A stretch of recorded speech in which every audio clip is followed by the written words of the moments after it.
Hi everybody, Bob Olson here with Afterlife TV.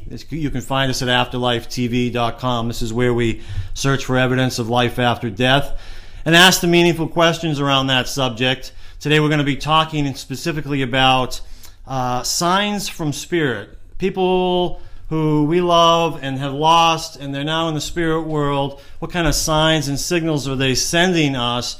We've talked about this subject before, and we will again in the future. I think it's a really important subject that we cover over and over. Every story that we talk about is going to be different and extraordinary in its own way. And I think it's important for our audience. So many have lost loved ones. Some of them feel as though they haven't heard from their loved ones. So, for those people, I really want these video conversations to sort of help them get ideas to create an awareness around what to look for as far as the signs and the signals that their loved ones might be sending them. I do believe that our loved ones are always trying to send us messages that they're okay, that they're with us. And today's story is quite extraordinary. Is a man who has lost his 18-year-old son, and what happened prior to his death and following his death is really quite amazing. His name is Dave Kane. He is the author of this book, 41 Signs of Hope. We're going to talk about that in a moment.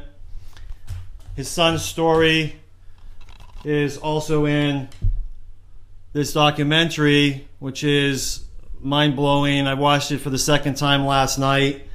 It'll put you to tears many times. A lot of love, a lot of amazing things happening there. Welcome, Dave. Thanks for joining us at Afterlife TV. I appreciate it. Hi, Bob. Thank you very much for inviting me. I'm thrilled to be here. Really. Well, your story needs to be told. It has been told in book form and documentary form. Now you're out here doing this sort of thing. You're an old radio guy. I mean, not old, but you're used to doing this. I'm old. You're used to doing this sort of thing. This is not new to you, right? No, I've done it. I started in broadcasting when I was 15, so I did it for a long time. And I just recently retired from broadcast, but I'm doing other things. And it really has helped me to tell this story. And I realize now that all the time that I thought that I was being trained to be, Morton Downey Jr. or somebody else, Larry King, I was really being trained to tell this story. I was really being prepared to get this word out to everybody, a very important word, that nobody goes anywhere, that they're with us, that they love us, and they want us to know it, and they want us to stop being afraid because there's nothing to be afraid of. Well, those are important messages right off the bat there. I do want to say we have a lot of audience members who have lost loved ones, a lot of people who have had extraordinary stories themselves. I want those people to recognize that we're doing this, we're having this conversation in honor of them, in honor of their stories, so that they can relate and say, yes, that's just like my story. That's part of it. So it's not just teaching those who haven't heard from their loved ones yet or haven't recognized the signs and the signals, but it's also for those who want to tell their stories as well, but you're kind of doing that for them, don't you think? Yeah, I hope so. It also gives them an opportunity to say, see, I told you I wasn't nuts. I told you that's exactly what happened to me. That's right. That's what people need to know, that we're the ones that are blocking. We're the ones that are being distracted. In my talk, 41 Signs of Hope, I do a presentation. And one of the examples I make is two women in a supermarket, and they're talking to each other, and one of them has a child who's pulling at her skirt saying, "Mommy, mommy, mommy, mommy," and okay, hold on a minute. And then I'll be right with you. And they're talking about how sad they are that they've lost their loved ones, and they're talking about their grief. And in the meantime, the kid's going, "Mom, hello, I'm right here." That's very typical. That's classic. It's classic. It really is. Yeah, you're right, and that's life, right? That's life. All right, tell me a little bit about where did this all start? I know it was in 2003, correct? Yeah. Very famous story, actually. Nikki was the youngest victim of the station nightclub fire. It was the fourth largest nightclub fire in the country's history. 100 people died, 200 people seriously injured, and Nikki was the youngest victim. The name 41 Signs of Hope and the number 41 comes, of course, from Nicky. Before Nicky passed, he would get in the car with me and say, Dad, look, it's 241. Or he'd see a license plate, Dad, 41, 41. And we never knew what this was. We didn't know why he felt about this number the way he did. We couldn't figure it out. His brother Chris helped him. We went to numerology, and we couldn't figure it out. Well, when Nicky passed, he was 18 and 23 days, 41. The station nightclub is at latitude 41.41. The fire call box at the station is 4414. And on the cover of the book, as you know, is a sketch of Nicky from a videotape we found a year after he passed. And in the videotape, his mom is holding him, and he's about 4 months old. He's got a little baseball uniform on, and the number on the cap is 41. And it began there. We started to get signs. We talked about coincidences when we started. At first, you look at them as coincidences. Boy, this was weird, and that's weird, and look at this. And then they started to pile and pile and pile, and I couldn't ignore them anymore. I mean, I say ignore them. I couldn't just say, oh, isn't that interesting, and walk away. Yeah. You have to now stop and say, wait a minute, how does this happen? How can this be?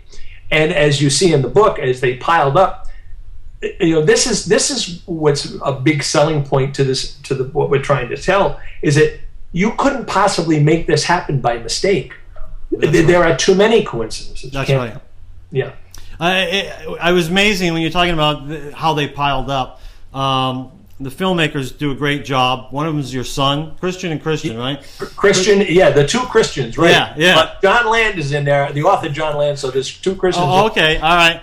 And they do a great job where they're talking about how these 41s have just been piling up with lots of people, and they have all these people on the screen, and they're just all sort of telling the stories at the same time. Really gives you this sense of how this didn't just affect one or two or three family members. It extended out to the extended family, friends, maybe even people just who were acquaintances. People are starting to see the number 41 everywhere. Yes, and I have total strangers writing to me after reading the book and telling me things that have happened and the connections that they've gotten and how they know that Nicky has helped their child come through to them, etc. It's amazing.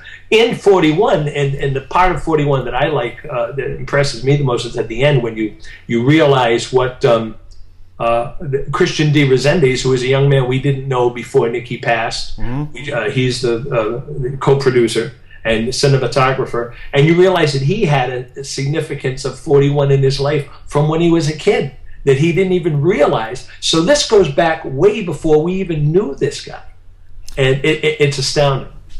Well, numbers are an interesting thing. I mean, when you really start to look into numbers, I mean, I remember, when you look into classical music and stuff, it's all the numbers that are involved are pretty powerful when you get to know what it's all about. This same thing, you follow a significant number like this, and for Christian to be able to walk into this story and then look into his past and recognize that also played a significant part in his life long before he even knew anything about Nick.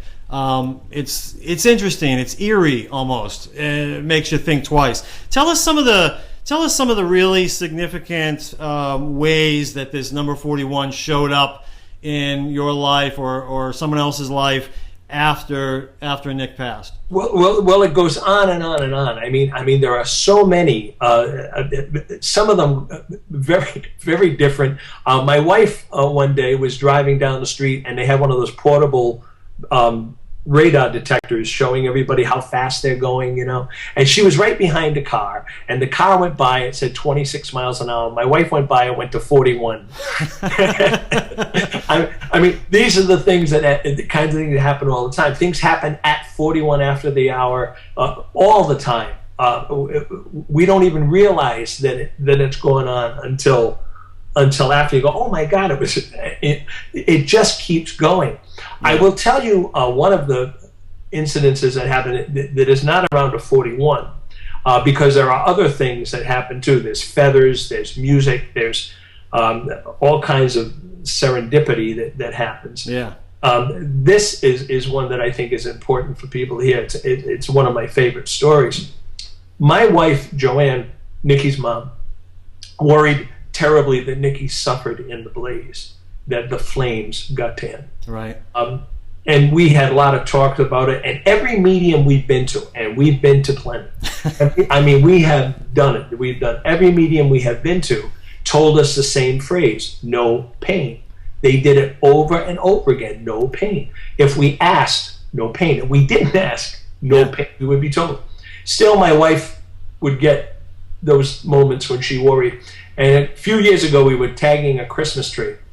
Nikki loved doing that, so we go do that. And that day, she was in that mode, and I was, being the loving, gentle husband that I am, I was screaming at her.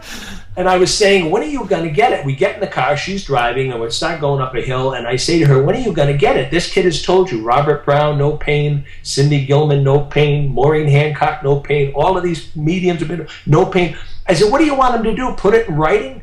And as soon as I said that, a car coming from the other direction had the vanity plate, no pain. Oh, man. Okay. You know, so this is what's cool is, you know, because people can, and there are going to be people who watch this if they can get themselves to do it, because they're cynical and they're going to be thinking, yeah, you know, coincidence. But you and I use the word coincidence, as many of the audience does, differently than I think mainstream America. We see it more as serendipity. We see it as it's meant to be, and something like that. When that happens, it's kind of really, really hard to deny, is it not? I mean, well, how do you do it? I mean, this license plate. I chased it, by the way. I got the owner. Is owned by an anesthesiologist who lives right in the neighborhood. I mean, he was just coming. I mean, how does that happen? Would you put any money down that was going to happen? Right. Yeah. I mean, would you? You know, of course you would. No way. And can we talk a little bit about skeptics? I think skeptics are the people that want it to be true the most. I think skeptics are the ones. The reason they're skeptic is because they're afraid that it isn't true. They want it to be. I think that they're afraid Lucy's going to move that football. You know, they're afraid. I call it the Santa syndrome. When I was a little boy, my sister's 8 years older than I am. And when I was a little boy, I was about 4 or 5. And I said to my sister, Maureen, but is there really a Santa Claus? And she said, really? I said, yeah. She said, no. I said, oh, Maureen. You know? And she said, no, there really is. And I think that's what happens. We want this to be true. We would love for it to be true. But we are so afraid that someone's going to knock on our door and say, surprise. It's not. That's what keeps skeptics. That's what skeptics live on. They live on the fear that we're wrong. Well, I agree. I mean, as a former skeptic myself, and I also attribute it back to being lied to by my parents about these myths, and then finding out later and being very upset by it and thinking, you know, I'm sure these weren't my words then, but you know, I was made the fool. I will never be made the fool again. And then what happens is I looked at everything from a distance, was cautious, careful, and before I'd allow myself to believe, I would have to see some evidence on my own. I do that all the time. Even now. I mean, every single occurrence, I stop and I look and I think and I step back to make sure that it isn't something I have made. That's right. And then the downfall is some people then adopt the image of being a skeptic. And once you've adopted the image of being a skeptic, you're now a closed-minded skeptic because you're looking to prove that it's not real, rather than being open-minded, looking at the evidence, and then drawing your conclusions based on the evidence. So there's a big difference there. But anyways, going past that, let's talk about some things that people can be skeptical about. Now, I know you said you saw a bunch of mediums. I saw some of those on the video. Amazing. And a lot of people understand that we can go to mediums and get messages. But still, is that some of the best evidence that you've had? Well, yes. Frankly, some of them. I mean, there's a story in the book that I'm sure you're familiar with. My wife got a book. Actually, Christian, our oldest boy, gave her the book by Robert Brown, We Are Eternal. Yep. And it was the only thing that gave her any comfort right after the fire. Reading this book really helped her, and she was in terrible shape after the fire. Yeah. And one night she was reading it, and she was getting tired, so she was in bed, and she put the book on the floor and put her glasses on the book. Next morning she got up and looked down, make sure she didn't step on her glasses, and there on her glasses and the book was a white feather. From where? How does that happen? Yes. So she said, that's it, I got to get a hold of Robert Brown. So she wrote to him. His secretary got back to us, surprisingly, pretty quickly. We were shocked. And they gave us his first sitting when he came in from England that year, which was 2003. And for an hour, he told us stuff. Not only did he not know, we didn't know. After we checked with things that he said happened in the fire. Yeah. We went, and he exactly where Nikki was standing is where he told us he was standing. Yeah. We know that Nikki stopped to help people, help one woman. He stopped and tried to help her get up. She was panicked. He told us about that. We found out later that that was correct. But the biggest one was at the end. When we stood up, he pointed at me and he said, your son wants me to tell you one more thing. He wants me to tell you that the show must go on. And what he couldn't possibly know, what nobody knew except my wife and I, was that those were the very last words Nikki spoke to me. No kidding. Oh, it was the day before the fire. His band was supposed to open for Great White on the Friday night. The fire was on the Thursday. So Nikki went on Thursday to check out the room. And I found out he wasn't getting much money for the gig, and I was giving him the father talk. You know, Nick, show business. Got to get your bucks. You know, I know you like to do this stuff, but, you know. He said, yeah, I know. When we got to his girlfriend's house, I was driving him. I said, you know, honey, I didn't mean to pick on you, but I don't know why you'd sell God's talent so short. And he gave me a hug and a kiss. He said, Dad, because the show must go on. Oh, and he got the car. And Robert Brown told me those words. Now in 41, you can see that he says he almost didn't say it. As a medium, he was afraid that I would jump off the couch and punch him in the face because he thought that I would think he was saying just move on. Oh, right. And so he was afraid to say it. Yeah. But my son was screaming at him, say it the way I tell you, say it. So he did. And I got to tell you, one thing I didn't tell you is 4 weeks before this, I had open heart surgery. Oof. And I was not in great shape, and I was ill. My wife and I, we had met him in New York. We went to the Stage Door Deli after that and ate like a couple of pigs. I mean, we were so elated. We knew that was Nikki. There could be no denying it. That was Nikki. That's right. Yeah. And so, and that's the kind of, those are the kind of messages that you really can only get from mediums. It's really difficult otherwise, because a lot of times some of the other things that happen, you can say, well, maybe it's just a real coincidence. You know what I mean? Again, you know, the license plate, no pain. You know, I'm sure that it gave Joanne a lot of solitude to see that, but still over time, it's not quite as effective as some medium who knows nothing about Nikki coming through and giving the last words that he spoke to you. Obviously. Astounding. Yeah. Absolutely astounding. It's still up there. But we have a lot of other stuff too. But I mean, it's up there. I mean, we've been to so many different people, and we go in. Frankly, I go in holding back and waiting. You know, there's a guy here locally who's a terrific medium, Roland Comtois. Are you familiar with him? No. He's terrific. He does a thing called Purple Papers, where he writes messages before he even meets you, sometimes years before he meets you. And then you go and he said, wait a minute, I have a paper for you. And he comes out and he's got this paper and it's specific to your instance. Right. Well, when I went into him locally, you know, I've had a lot of press here locally, so I'm always skeptic when I go. But my wife made the appointment for me under my first name only, sat down. And Nikki, by the way, a year before Nikki passed, talking about signs, a year before he passed, he wrote a play called They Walk Among Us. The play is about teenagers who die and come back as angels. And so here we have this wonderful play. So when I go in to see Roland, I sit down and he starts writing on his pad, and he says, oh, all of the spirit around you. He says, you know, he says, they walk among us. No way, you're kidding. Oh yeah, well, now when he said it, talk about skeptical. When he said it, my first thought was, this guy knows who I am. Oh, right. Because I mean, what is that? Sure. And then he proceeded to kick me down the stairs with so much other stuff, so much terrific stuff, that I knew it was just. Yeah. Well, that's it. You know, some of the stuff we can be skeptical about, but when they start to add up, you know, the degree of possibility that all those things could line up in that way, virtually impossible, really. And so that's where you have to get over your skepticism and go, you know what, there's something to this. All right, well, you know, since you brought it up, all right, so this is an 18-year-old, really a 17-year-old probably, who wrote this play. Yeah.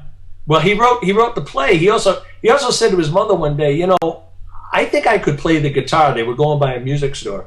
He said, I think I could play the guitar. So we did the thing parents do. Okay, we'll get your guitar. You gotta practice. You gotta take lessons. You gotta blah blah blah. We did that whole thing. Yeah. We got him a guitar. He took 4 lessons and proceeded to write 50 songs. Oh man. Yeah. And his writings, his poetry, his this wonderful play that is so moving. In 41, you see they go back and forth to pieces of this play. Yeah. That is just astounding.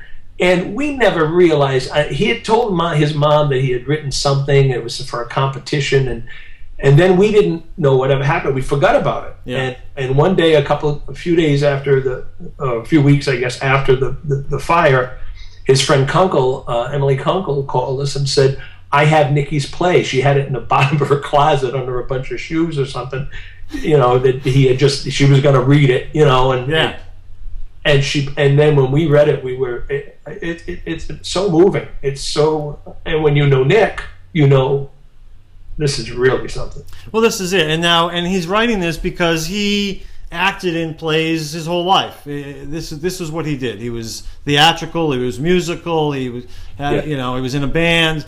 You know, he expressed himself in this way. Yeah. Not unusual for him to be writing a play. Very unusual for him to be writing a play about They Walk Among Us. Yes, and when we put it together, when we produced it, his brother Christian, who is a stage director and a videographer, he directed it. His brother Billy came, who's an opera singer, by the way, in San Francisco, and he came and sang. And his brother David played the part that Nick wrote for himself, the lead, of course. He played Nicky's part of Cyrus the Angel, and his girlfriend Gabby played Grace the Angel, and her brother Alex played the play. So I mean, it was a whole family event, and all of the people you see in that play were friends or relatives of Nick. It was an incredible tribute of all these people getting together to be a part of this play. In tribute to him, but I don't know. I can't even imagine what that must have been like. It must have been really emotional just to be going through it. Of course, you guys needed to practice a lot, and there was a lot of. He brought a community together, did he not? Yeah, he really did, and that's one of the things when people talk about losing a child. By the way, this is important to mention, I think. One of the things that has helped us is to understand that Nikki passed this way at this time for a reason, that there is a reason to all of this. If you think that it's just about a bunch of people who were greedy and jammed a bunch of people into a hellhole, which it did, but what came out of it? You know, if Nicky had died when he was 65 or 75 or 85 of old age, or they would have said, oh, I think he wrote a play or something. Yeah. By passing at 18, the message that he's trying to give, the 41 message, has much more impact because people sit up and take notice at this young man. And I think you touched upon it early on when you brought up the play, but what is the message of the play? I think the message, the play is about a young man who is gay, who is tormented by his life and trying to figure out, contemplate suicide, etc. And these 3 angels come and step into his life, and primarily the message is that God loves you no matter what. He loves you no matter what. there is nothing to fear, that everything is fine, that we will be back, that we will be angels, we will be spirit. There is nothing to fear, and that God loves you no matter what. That's Nicky's message. Yeah. And he was very upset.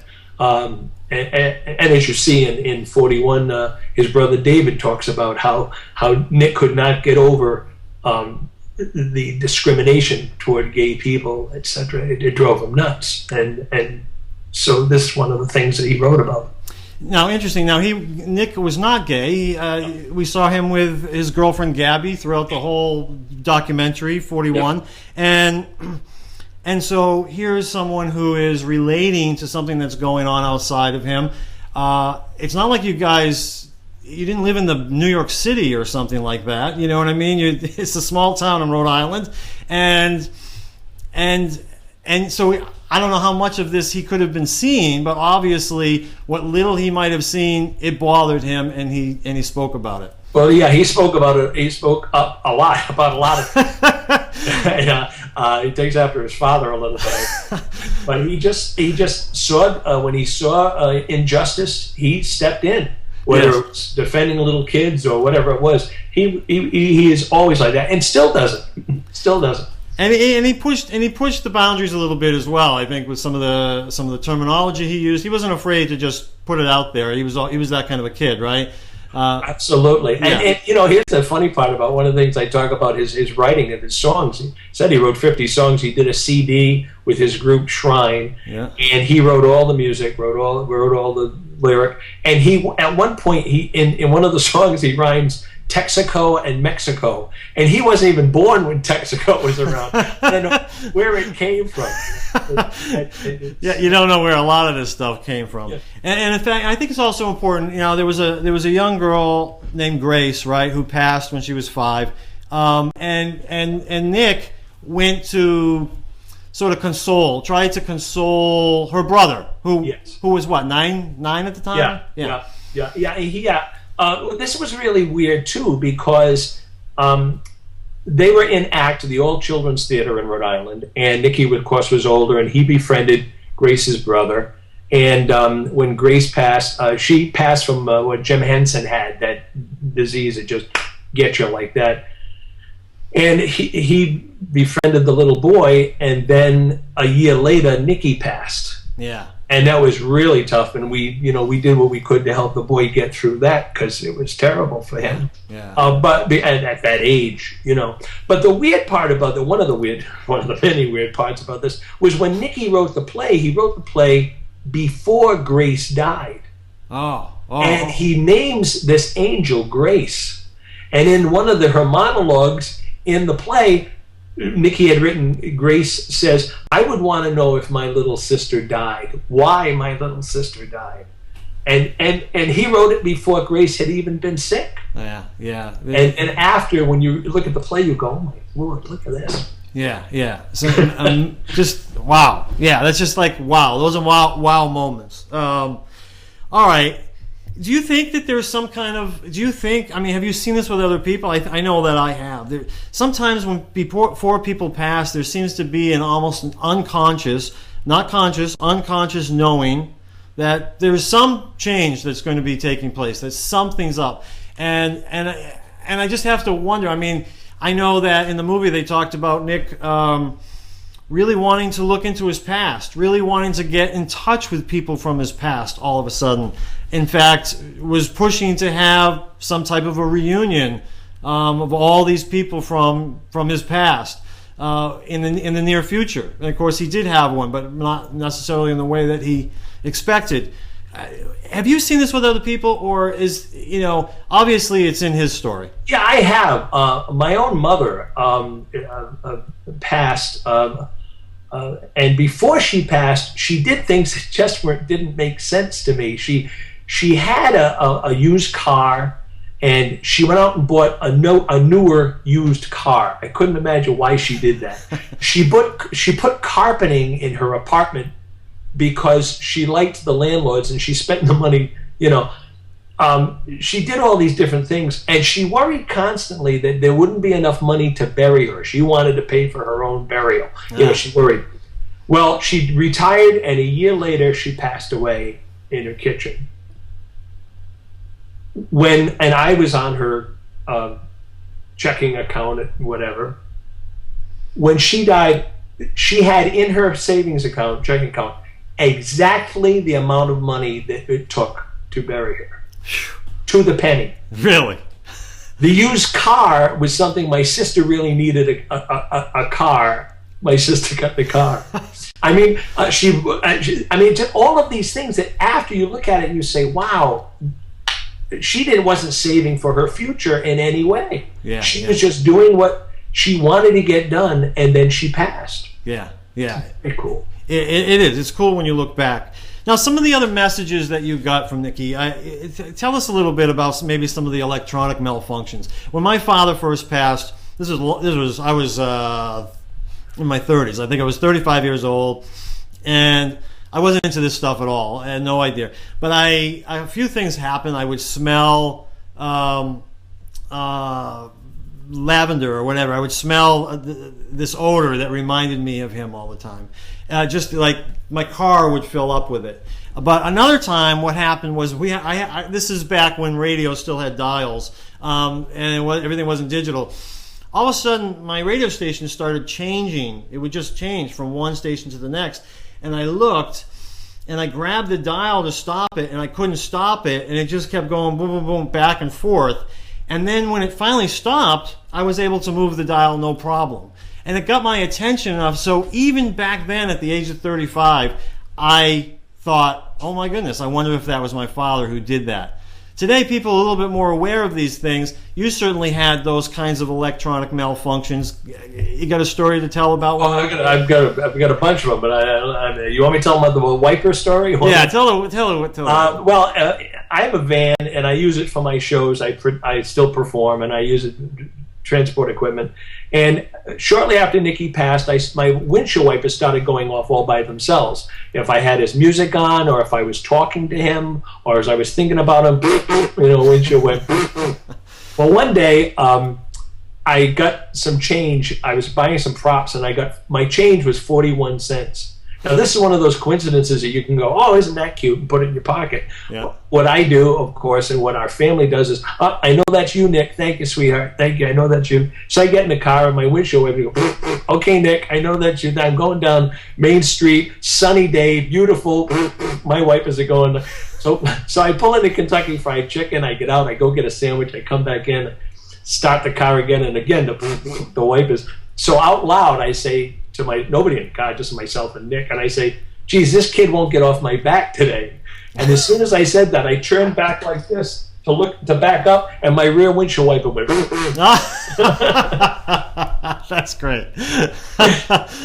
And there's another story, a little bit more intricate, but this is really interesting. I was driving to work one day, and I always listen to talk radio because I used to be on talk radio. I listened all the time. Yeah. For some reason, I had it on FM.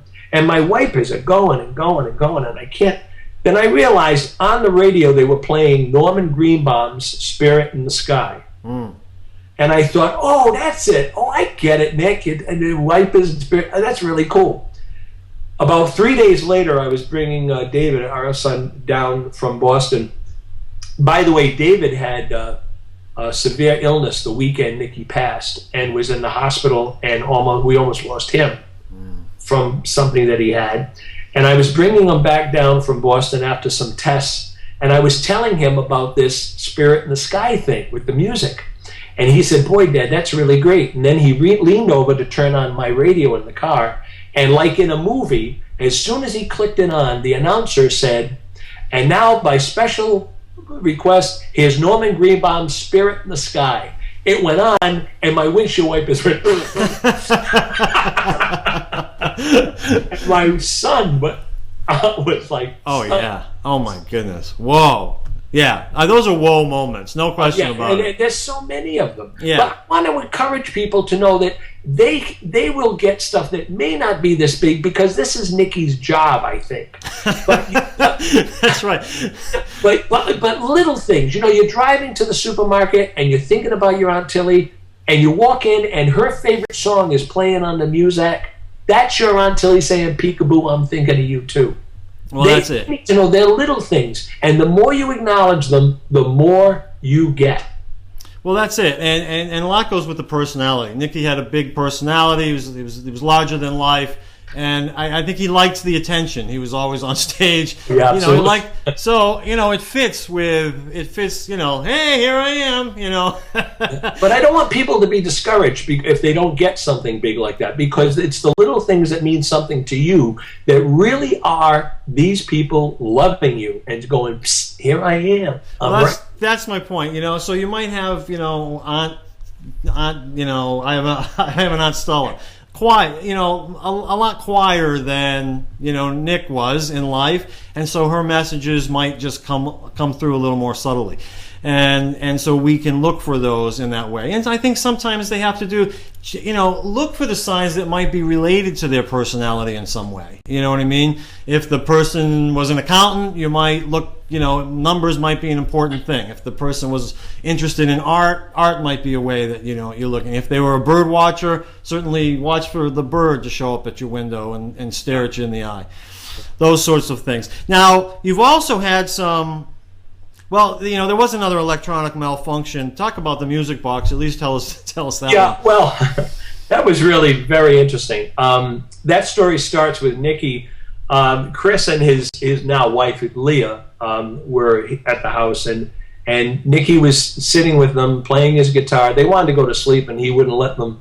He was playing. He said to Chris, "Let's sing songs from that great old musical Carousel." And then he decided to sing songs, but of course Nicky wrote songs and he ad-libbed. These songs had nothing to do with Carousel. They were mostly insults of his family and friends, and so that was it. And after, Nicky said to Chris, I don't know why I say Carousel, because I don't even know what Carousel is about. And Carousel is a musical about a young man who passes and comes back to watch over his family. So that being said, the year Nicky passed came to be Mother's Day, and Chris had to figure out, Chris, the oldest boy, wanted to figure out the best present to get for his mother. Now, what do you get a mother who lost a child on Mother's Day? All right. I don't know. Yeah. Well, Chris was not going to spare any expense, and Chris, being who he is, he went to a flea market. And he walks in the flea market, Bob, and they're playing the music, the soundtrack from Carousel. He couldn't get over it. He said, "Who plays Carousel?" Chris is in theater. He produces stuff, directs stuff. He said, "Who plays Carousel?" This is 2003. So he's walking around and they're playing the music, and he finds a beautiful music box that plays a song from Carousel. So he thinks this is the perfect gift. It's all on hand-wound things, He brings it home, because on Mother's Day he gives it to his mom. We listen to it, it's lovely. We put it on the counter where Nicky's pictures are. Forgot about it. That night, Chris starts yelling, Mom, come here, quick. And I was in the bedroom with my wife just talking. And we run in, and the music box started to play at 9:41. And it stopped at 9:42. No kidding. Oh, man. Now just played for a minute and stopped at 9:42. Nobody had touched it. It was hand wound. It couldn't. Well, and to add to the 941 part, he there's even in the documentary, there's even footage of him talking about 41, but also saying 941 somehow. Yeah. 941. There's let me sneak one in here on you. Yeah. Disney World. Nicky loved Disney World, and we went the January after Nick passed. We went to Disney World. There was 9 of us in the group that went. We were going to go to Hoop-de-Doo Review. Nicky loved Hoop-de-Doo Review. So we're all getting on the boat, and we're going over the island. And just as we get there, my wife says out loud, "Okay, Nick, here we go, Hoop-de-Doo Review." And every light on the dock went off and went back on. Ooh. We get to the window. My wife gives a receipt. They gave us table 41. She runs back, 941. She runs back to the 9 of us and said, "Look, I got table 41. And as soon as she said that, a little boy with blonde hair went running right between us, and his mother yelled, "Nicholas!" They're just piling up on you. Yeah. Boom, boom, boom, boom. They just, yeah. And again, see, a lot of people, this might happen to them, and they just might not notice it. You know, they might not care what number table they got. They might not think about that. They might not notice that what this little boy's name is. You know, right. So some of these things, people are getting these messages, but they're just too busy with life, and they're missing out on them. The point of having these kinds of conversations and other people listening to them, because I think they're important and they are helpful. You've also had some interesting things with electronic voice phenomenon. It's not my thing in that I haven't done a lot of research on it. The ones that I've heard, you know, I've seen a lot of them on TV and stuff, and you know, they tell you what they're saying. When I first hear it, I don't hear anything. When you tell me what they're saying, okay, now it makes sense. Just saying you want a Nick's. Right. Yeah. but at the same time, I've seen too much in this field to think that isn't possible. I do believe that it is possible. You had some interesting things. I saw one in the documentary where Maureen Hancock was part of. Well, that's interesting, because the Maureen Hancock one was, she tells Joanne that she's going to hear Nikki call to her. Mm. And on the tape at that moment, you hear a little boy's voice say, "Mommy." And because we have so much videotape on Nikki, we can find a time in his life when the voice matches. You know. Oh yeah. I mean, but that is good. But wait till you hear this one. That story was written up in the AAEVP journal. There's a whole bunch of people, as you know, who collect these EVPs. Yeah. And we're going to go back to skepticism now, because a lady contacted me by email. She lived in Southern California, and she said to me, "Your son is sending me EVPs." And my first thing was, "Oh, great, Nutburger, here we go." Now, you know, I never knew, couldn't possibly be. What is this? Right. Yeah, I mean, but I was very nice, and I said, "Great." Now, like you said about the EVPs, they're very tough to make out. Yeah. I analogize it when I talk about it like those pictures with all the colored dots, and you're supposed to be able to see the submarine. Yeah. I never see the foolish thing, you know. I mean, so you'd hear them, and they're kind of muffled, and you know. So she sent us a couple from Nick that we really couldn't make out. We would, you know, and I was disappointed. And then one Sunday morning, I get up before my wife. And I go online, and in my email, she has sent me another EVP. And I'm going to send it to you, Bob, because I'd like you to hear it. But in this EVP, you hear what is absolutely Nikki's voice. It is no doubt that it is Nikki's voice as an adult. Mm. And he is saying, clear as day, "Mom and Dad, this is Nick." Mm. And it sounds a little bit like a shortwave radio. "Mom and Dad, this is Nick." But it is his. I sobbed and sobbed when I heard this. Yeah. I couldn't believe how real this was. Yeah. And I couldn't wait for my wife to wake up. I didn't want to wake her up because I wanted her to be wide awake to hear it. Yeah. But this is astounding. And even people who do this all the time are shocked at how clear this is. That's right. That's right. And of course, you also had the opportunity to bring it into the station, listen to it with some really good headphones, I'm sure. And we took out some of the, you know, the ambient noise and cleaned it up. That's nice. But not much, because this one was really good.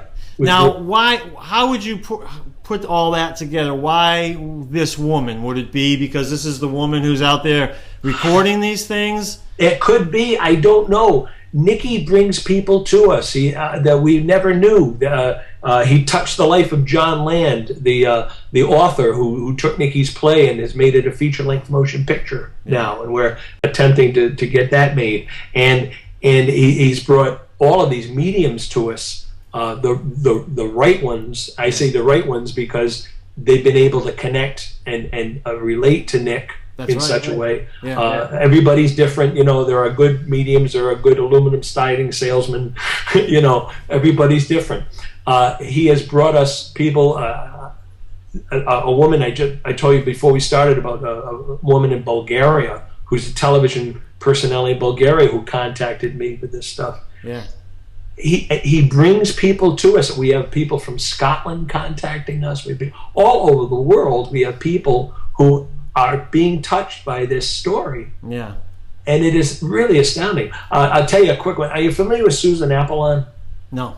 Susan Apollon is an intuitive and a psychologist, and she is a co-author of Life After Life, the follow-up to Life After Life. Oh, okay. I've had her on the air a few times with me, and we got to be friends.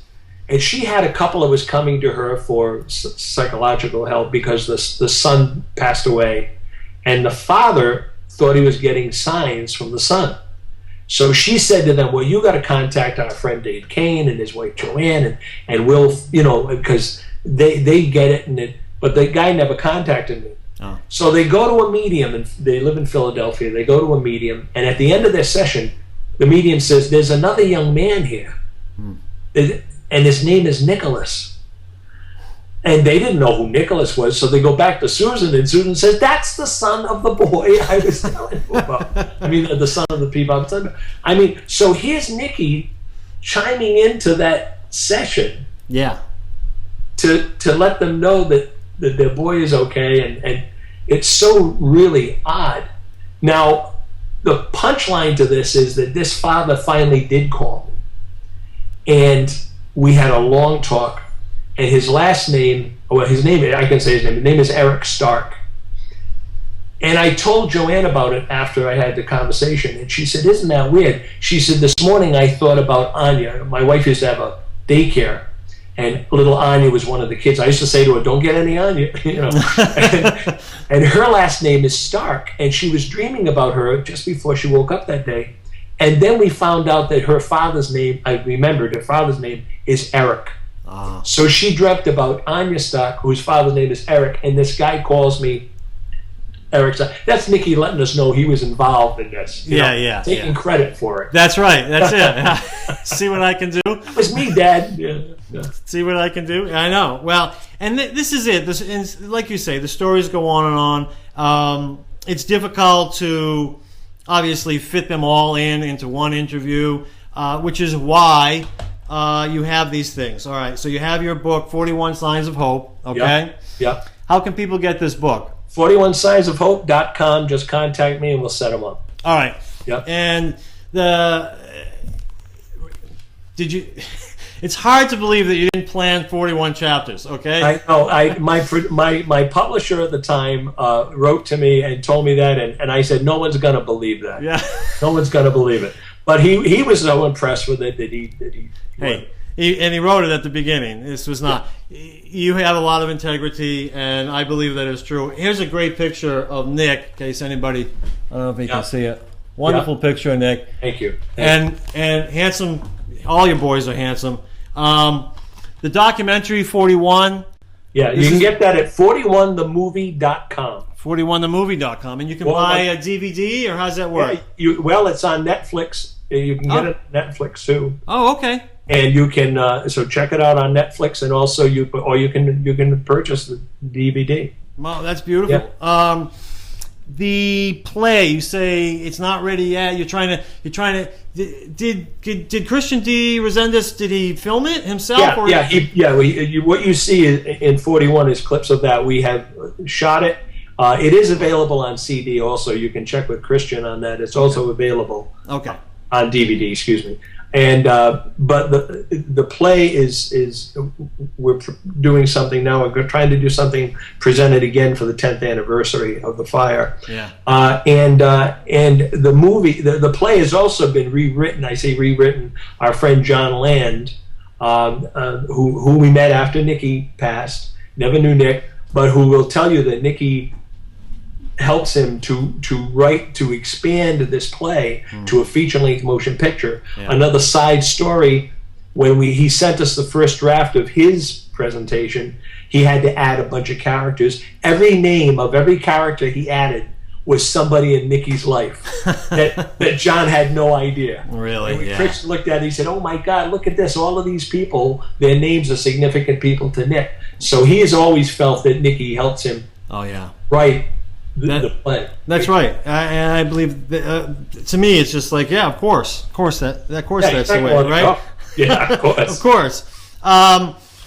I think so. We've covered all the websites. Yeah. Any final advice or message that you have for people maybe, in any way, but maybe people who haven't seen any signs, you know? Yeah. If anybody, the best thing I can say is anybody wants to talk to me, anybody wants to contact me, it's very simple. I go to 41signsofhope.com. All my contact information is there, my email, my phone. I will talk to anybody at any time. It doesn't matter. I want people to know that their loved ones are with them. I want them to know that sometimes they're missing it. You know, they're so busy being crushed and sorrowful that they don't realize that somebody's standing there holding a glass of water for them. Really? You know, it's okay. So please, I want everybody to know anything I can do to help them know that their loved ones are with them. That's what I have to do now. That's my gig now. Really? You know? Yeah, and I really want them to know that our family is here to help them in any way and speak to them. My wife will certainly talk to anybody to help them, any mother who's lost someone. And just have faith. Do not fear to hope. In Nicky's play, one of the lines the angel Grace says to the young man having problems, do not fear to hope. So we put that on Nicky's gravestone. And that's what he wants you to do. He wants you to know that there's nothing to fear, that your loved ones are fine, and you are going to be fine. Yeah, that's beautiful. That's beautiful. Well, thank you for that. Thank you for the offer that you send out to people. I'm sure a lot of people are going to take you up on it. Oh, great. It's what a gift that is. Appreciate it. It was wonderful having you on. And I do recommend that people get, you know, the documentary, the book. If this is a subject that interests them, they'd like to learn more about, find new ways that they can connect with their loved ones in spirit. And maybe we'll talk to you again in the future when that play is going to be nationwide, huh? Great. Yeah, wouldn't that be terrific? That'd be wonderful. I wish you the best. Thanks so much. Thank you so much, Bob. All right, bye.